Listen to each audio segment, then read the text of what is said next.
Dios me lo bendiga, Dios le guarde. ¿Cómo están? Yo espero que ustedes estén bien, que estén teniendo un día maravilloso. Y si no lo estás teniendo, yo espero que tu día se te mejore. En este día, en esta noche, donde quiera y cuando quieras estar viendo este video, vamos a estar hablando del propósito de las puertas en tu vida. Amén. Y para desarrollar este mensaje estaremos leyendo en el libro de Romanos capítulo 6, los versículos 6 y 22. Amén. Pero primero vamos a orar. Espíritu Santo, te damos la honra y la gloria, Padre, porque tú eres bueno. En este momento yo te pido, Padre, que sean tus palabras y no las mías. Te pido que cada persona que vaya a ver este video, Padre, pueda aprender de tu palabra, Padre, pueda aplicar tu palabra a sus vidas para que ellos puedan seguir hacia adelante. Espíritu Santo, el que está enfermo recibe la sanidad. El que necesita un toque de tu Espíritu, Padre, yo declaro que ellos lo reciben. Y el que está atado recibe la libertad en el nombre de Jesús. Yo te pido que en este momento tú te seas glorificando y que tú seas hablando a cada persona que vaya a ver este video. Y te doy la honra y la gloria, Padre, por lo que has hecho y lo que vas a hacer. En el nombre de Jesús. Amén. Entonces, estaremos hablando del propósito de las puertas en tu vida y estaremos enfocándonos en Romanos capítulo 6, los versículos 6 y el 22. La palabra de Dios se lee en el nombre del Padre, el Hijo y el Espíritu Santo, y usted en su casa dice amén. Sabiendo esto, que nuestro viejo hombre fue crucificado juntamente con él, para que el cuerpo del pecado sea destruido, a fin de que no sirvamos más al pecado. El 22. Mas ahora que habéis sido libertados del pecado y hechos siervos de Dios, tenéis por vuestro fruto la santificación y como fin la vida eterna. Amén. Una de las primeras cosas que quiero hacer énfasis es que la versión de la palabra en el cual tú estás leyendo va a ser muy importante. ¿Por qué? Porque hay algunas palabras que se usan diferente, pero llevan el mismo contexto, que es donde nos vamos a enfocar. Pero antes de decir cuál palabras son las que cambian en las versiones, quiero enfocarme primero en el contexto del capítulo 6. Amén. ¿Quién está hablando aquí? Aquí la persona que está hablando es el apóstol Pablo. ¿Y a quién el apóstol Pablo le está hablando? El apóstol Pablo le está hablando al imperio romano, o sea, a los romanos. Y algo que tenemos que considerar aquí es que los romanos usaban un sistema en aquel tiempo, ¿verdad? El sistema de los esclavos. Y esto es muy importante porque a quien Pablo le estaba hablando era a los esclavos. ¿Y cómo sabemos esto? Porque en el versículo 15 del capítulo 6, Pablo dice que él tenía que básicamente usar una analogía, ¿verdad? Una forma para que los esclavos entendieran, ¿verdad? El mensaje que Pablo le estaba dando a los esclavos. Amén. Entonces, aquí es donde vienen las versiones de la palabra de Dios. Aquí nos vemos, ¿verdad? Que en el versículo 22, en la versión Reina Valera 1960, ¿verdad? Usan la palabra esclavo, o sea, dice, y hechos siervo de Dios, dice en la versión Reina Valera, pero en la nueva versión internacional, la palabra de Dios dice en el versículo 22, hechos esclavo de Dios. Y esto es muy importante porque cuando yo primeramente estaba leyendo este capítulo y estaba estudiando la palabra, vi esclavo de Dios. Y yo dije, pero yo no quiero ser esclavo de Dios. Y es muy fuerte la palabra esclavo de Dios cuando escuchamos eso así. Pero en el versículo 22 de la Reina Valera vemos siervos de Dios, ¿verdad? Entonces, ¿qué es un siervo? Siervo es una persona que sirve, ¿verdad? Pero es importante que ustedes tengan esto, pero entiendan que en fin todo lleva al mismo significado y al mismo mensaje. Pero para esta predicación yo quiero usar la palabra esclavo. ¿Por qué? Porque en el imperio romano a quien Pablo le estaba hablando era a los esclavos, las personas que le servían a otras personas. Y para poder desarrollar este mensaje, usaremos la palabra esclavo porque esclavo demuestra un control. De igual forma, con un siervo, una persona que sirve, hay un control que es demostrado.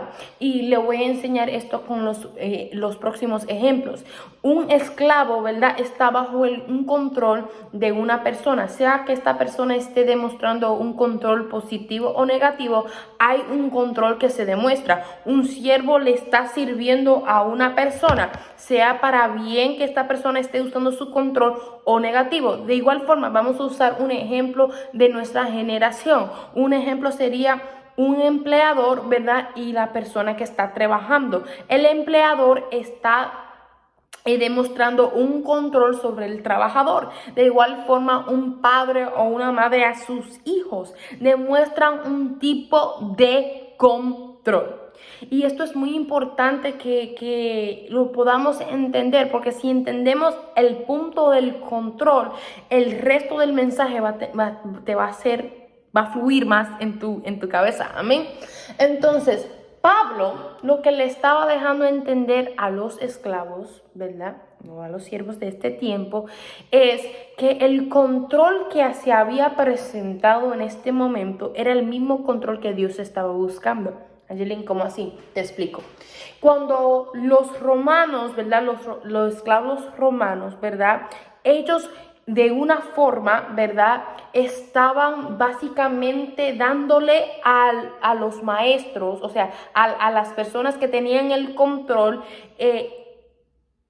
la voluntad, la decisión. Le estaban diciendo, mira, como yo no quiero morir, ¿verdad?, yo voy a servirte voluntariamente. O sea, es un poquito difícil entender que una persona que es un esclavo va voluntariamente a servirle a su maestro. Pero el problema es que la persona que no quería servirle a sus maestros moría. Un esclavo tenía unas reglas, unos estándares que tenían que seguir, ¿verdad? O si no, morían. Entonces, en un sentido, ¿verdad?, esta persona, aunque no querían, tenían que tomar una decisión. O vas a morir o vas a servir, ¿verdad?, te guste o no te guste. Entonces, este control que se había demostrado es el control que Pablo estaba tratando de demostrarle a los esclavos de este tiempo cuando le estaba predicando.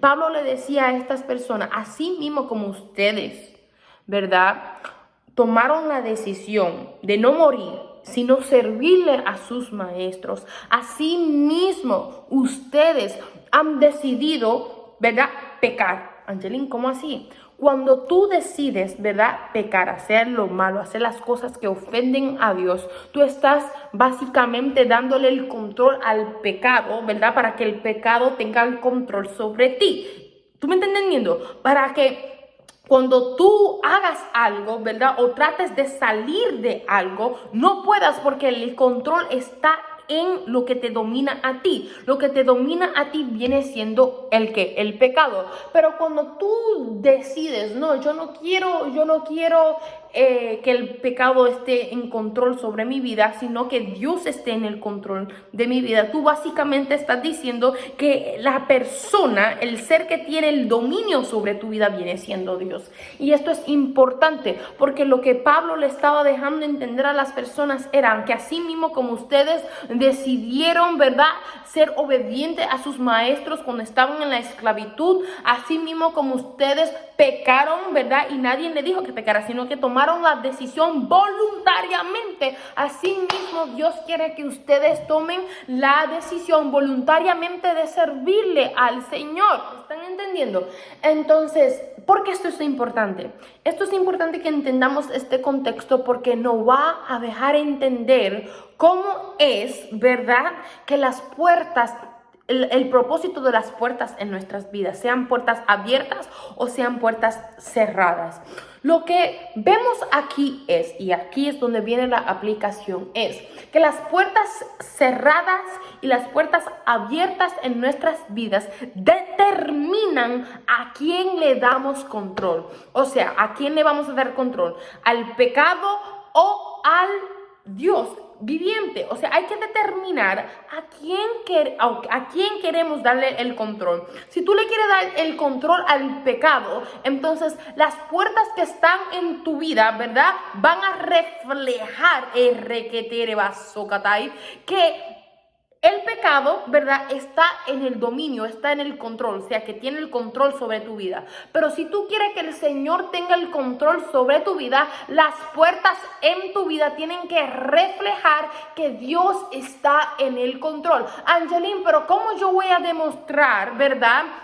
¿Cómo yo voy a demostrar en mi vida, verdad, el control que una persona o una cosa tiene sobre mi vida? Te voy a demostrar. Las puertas, ¿qué vienen siendo? Las puertas vienen siendo con quién andas, con quién hablas, con quién te asocias, qué haces, qué no haces, ¿verdad? O qué piensas hacer, qué estás viendo, qué estás escuchando, cómo está hablando, cómo está respondiendo tu corazón, qué está produciendo tu corazón. O sea, todo aquello, ¿verdad?, que tiene acceso a tu vida es una puerta. Y tú determinas a quién, ¿verdad?, a quién va esa puerta a glorificar. Hey, ¿a quién va esa puerta a darle gloria? ¿O al pecado o a Dios? Angeline, no te estoy entendiendo. Bueno, déjame explicarte mejor. Si yo quiero que el Señor, ¿verdad?, sea el que tenga control sobre mi vida, yo voy a asegurar que toda puerta que tenga acceso a mi corazón, a mi salvación, a mi alma, ¿verdad?, sea para glorificar el nombre de Dios. O sea, las personas que están en mi vida deben de estar acercándome más a Dios.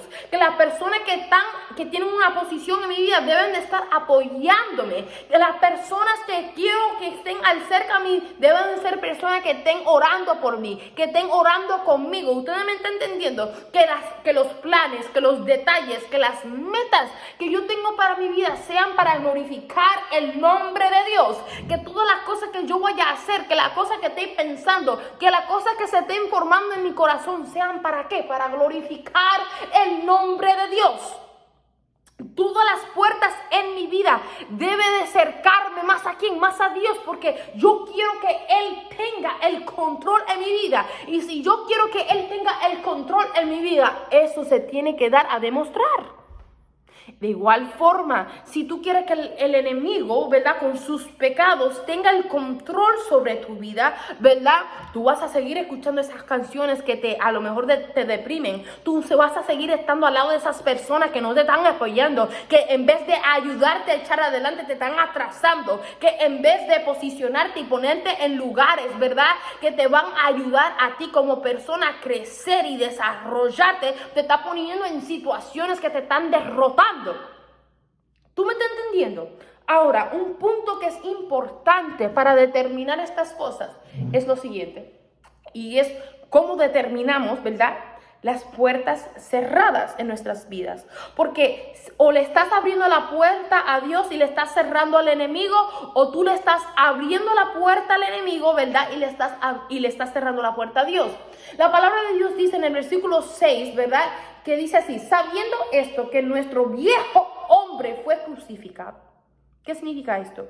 O sea, esto significa que el viejo hombre murió. Y la palabra de Dios dice en el capítulo 6, ¿verdad?, en los próximos versículos, que así mismo como Jesús murió y resucitó, así mismo nosotros tenemos que hacer. Nosotros tenemos que morir, ¿verdad?, y resucitar. En otras palabras, yo tengo que morir, ¿verdad?, aquel hombre, aquella vida, ¿verdad?, que tenía un control previo, y resucitar el nuevo control. O sea, si antes tú le servías al pecado y antes tú eras servidor del pecado, esclavo del pecado, ese hombre, esa vida pasada tiene que morir, ¿verdad?, para que la nueva vida en Cristo, con el nuevo control de Cristo, pueda resucitar. Ustedes me están entendiendo. Es imposible que el pecado y Jesús estén juntos. Es imposible que Jesús y el pecado estén juntos. Entonces, si yo quiero que Jesús demuestre su control en mi vida, eso significa que el pecado que yo antes hacía, ahora yo no lo puedo hacer, porque no está apto, no es invitado, no tiene lugar. rabasaya. No tiene posición. Si yo quiero que el Señor sea el que esté tomando el control de mi vida, el pecado no tiene autoridad, no tiene lugar, no puede existir en mi vida. Se puede levantar la tentación, pero no va a ocurrir. Se puede levantar la idea de a lo mejor que haya un pecado que me esté zarandeando, pero no puede ocurrir. Porque no tiene lugar. Es la única forma que el pecado puede ocurrir en la nueva vida, ¿verdad?, que Dios te ha dado, es si tú le das el control. Y si tú le estás dando el control al pecado, ya tú no le estás dando control al Señor. ¿Por qué? Porque Jesús y el pecado no pueden estar juntos. Ya que entendemos que hay una muerte y una resurrección, o sea, la muerte de la vida pasada y la resurrección de algo nuevo, hay algo más importante que debemos de averiguar. ¿Y qué es? Te voy a decir. Para mantener, ¿verdad?, el control de Dios en nuestras vidas, hay que hacer algunas cosas. ¿Y cuáles son? Hay que sumergirse en la presencia de Dios. Hay que dar sacrificio y hay que dar obediencia. Wow, Angelina, pero para que Dios tenga el control de mi vida hay que hacer muchas cosas. Sí. ¿Por qué? Porque yo estoy determinando que yo quiero que el Señor tenga el control en mi vida, porque yo sé que el Señor quiere lo mejor para mí.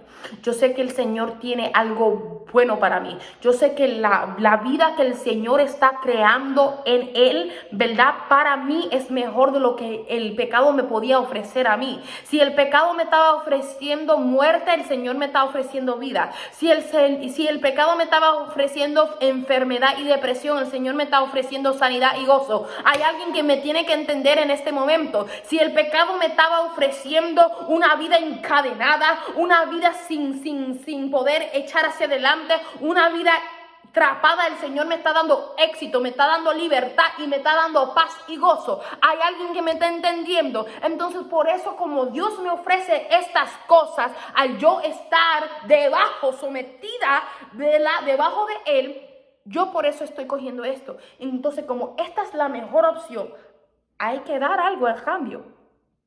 Y nosotros servimos al Señor, ¿verdad? Nosotros demostramos que el Señor está en el control de nuestras vidas, sumergiéndonos en su presencia, sacrificando las cosas y siendo obediente. ¿Por qué? Porque esto son las cosas, las herramientas que demuestran que las puertas están abiertas para que el Señor tenga el control. Y estas son las cosas que nos acercan más al Señor, para que las puertas sean cerradas para el enemigo y sus pecados.